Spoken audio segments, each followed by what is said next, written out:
الحمد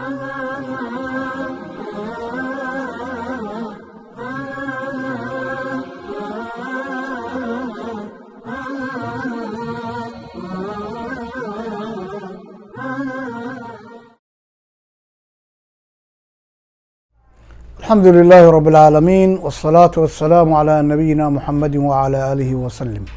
السلام عليكم ورحمة الله وبركاته.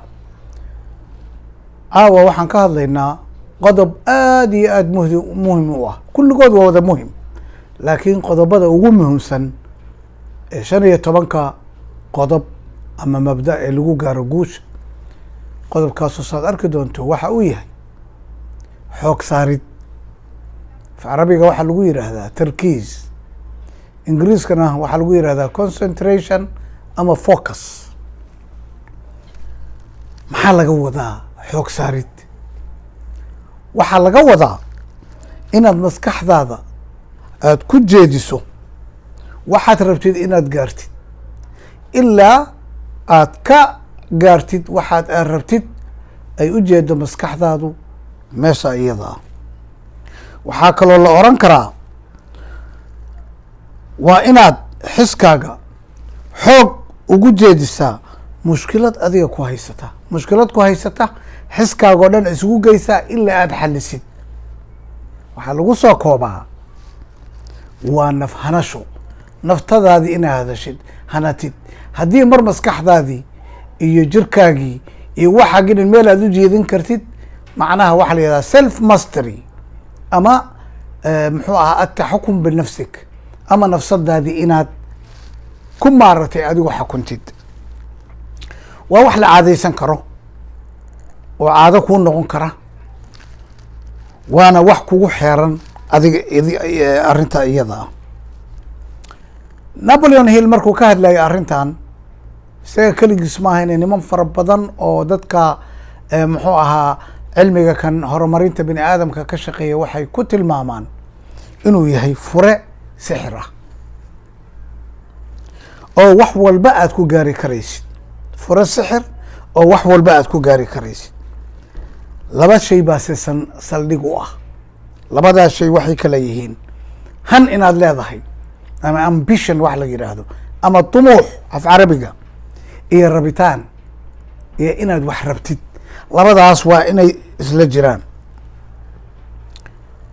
hase yeeshee waxaa shardi ah rabitaankaagu mid waalan inuusan noqon oo xad dhaafahe inuu noqdo mid caqligala, mid caqligala inuu noqdo.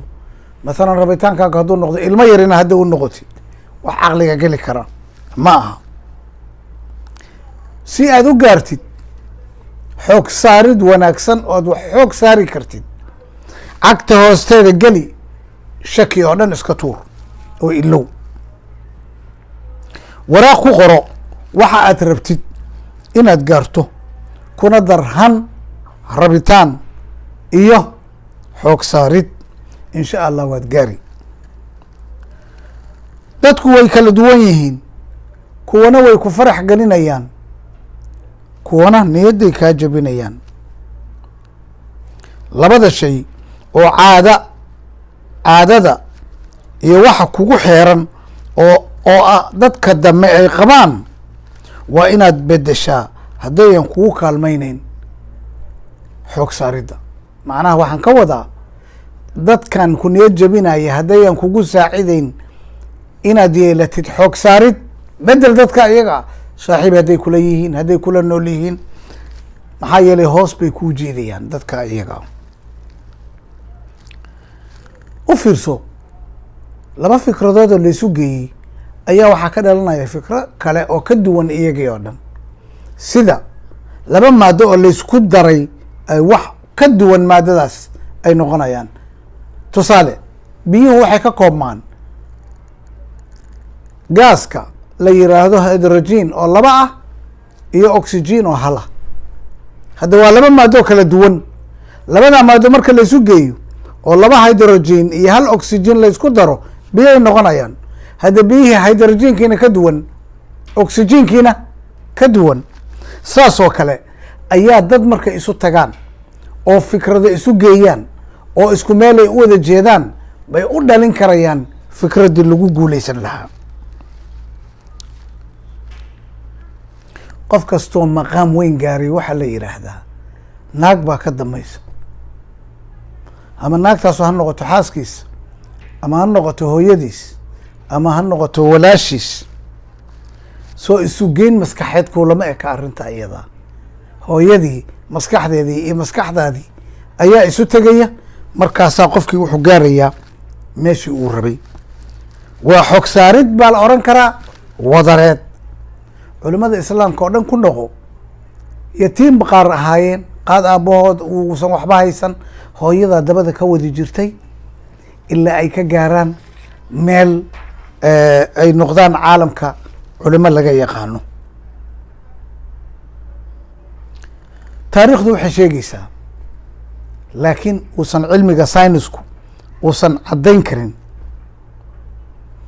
markii aada yeelatid xoog saarid, aada wax xoog saaraysid, waxaa kugu soo daadanaya oo kuu imanaya fikrado aada u fara badan oo kugu kaalmeynaya wixii aad rabtay inaad samaysid. hase yeeshee walaal, waxaan kugu waaninayaa ha qaadanin waxyaala aad u malaynayso inay saacidayaan, ay kugu kaalmeynayaan xoog saaridda, sida daroogada, qaadka, sigaarka iyo wixii la mid a. waa laga yaabaa inay marmar ku saacidaan, laakiin nihaayadoodu waxay noqonaysaa dumin iyo baabi'in. mathaal waxaan usoo qaadanayaa nimanka dareewallada ah oo safarada dheer gala, qaar fara badin daroogay qaataan. daroogada waxay u qaataan aan soo jeedo, yaanan gaarigii kala bixin dariiqa. waa laga yaabaa 3 maalmood inuusan seexan oo daroogadaas uu ku shaqaynayo, laakiin markuu dhaco inuusan 4 maalmood kicin baa dhici karta. caafimaadkiisuna u dheeryahay baaba iyo burbur, inuu waashana aakhirka waa laga yaabaa. waxaa jira dad ku xeel dheer inay madaxaaga geliyaan fikrado miro dhal ah oo wanaagsan. qaar kalena sun bay maskaxdaada ku beerayaan. caqli yeelo oo adigu labada kala dooro. ma kii ku saacidayay maskax ahaan baad la fariisan oo la sheekaysan oo raaci, mise kii sunta maskaxda kaa gelinayay?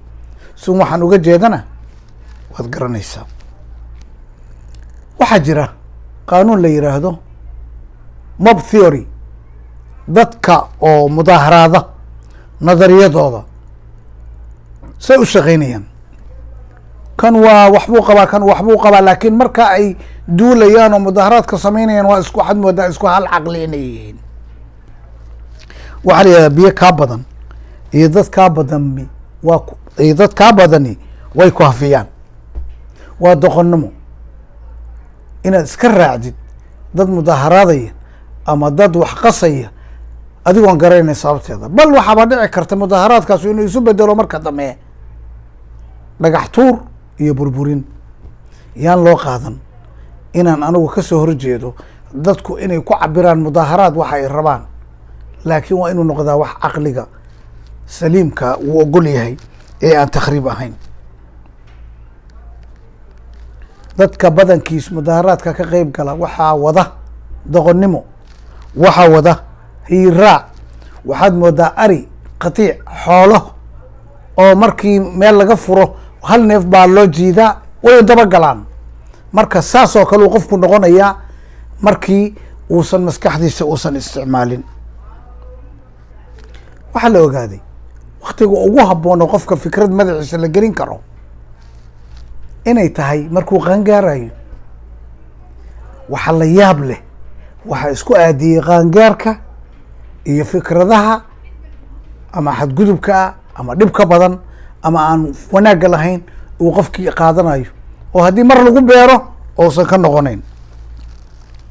dardaaran inaad xoog wax saartid waxa aad qabanaysid walaal, waxay muhim u tahay. laxdada aad joogtid baad hubtaa inaad noolaanaysid.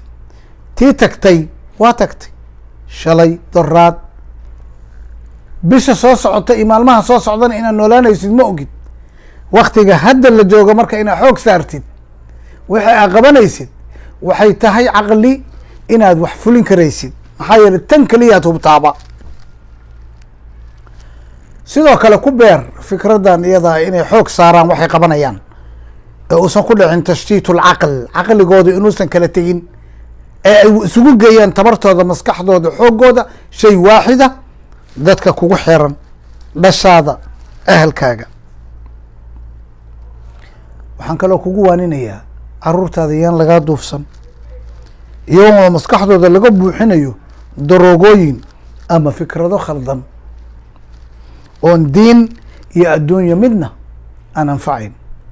caruurtan ilaalintooda, maskaxdooda mas-uul kama tihid keliya inaad cuno siisid iyo inaad dhar u gadid iyo keliya, xataa wax madaxooda galay, taasna waxay u baahan tahay inaad adiga nafsadaada xoog saarto si aad ku ogaan lahayd caruurtaada waxay qabaan. furahan lagu tilmaamay sixirka guusha lagu gaaro, kula fangal wax allayo wixii dani kuugu jirto, oo ha noqonin qof labac ah ee iska daa gacan bidixdiyeenta hawsha aad qabsanayso. hawshaad qabsanayso labada gacmood, maskaxdaada, dhugtaada, waxoo dhan ku jeedi ilaa aa ka jiba keentid. mawduucana marka aad buu muhim u yahay. mawduuc waxa weeye aad iyo aad ay uga hadlaan dadka tababarayaalka horumarinta bani aadamka. marka hawdaymo la-aanin. intaasaan kusoo gabagabaynaya. wallahu subxaanahu wa tacaala aclam.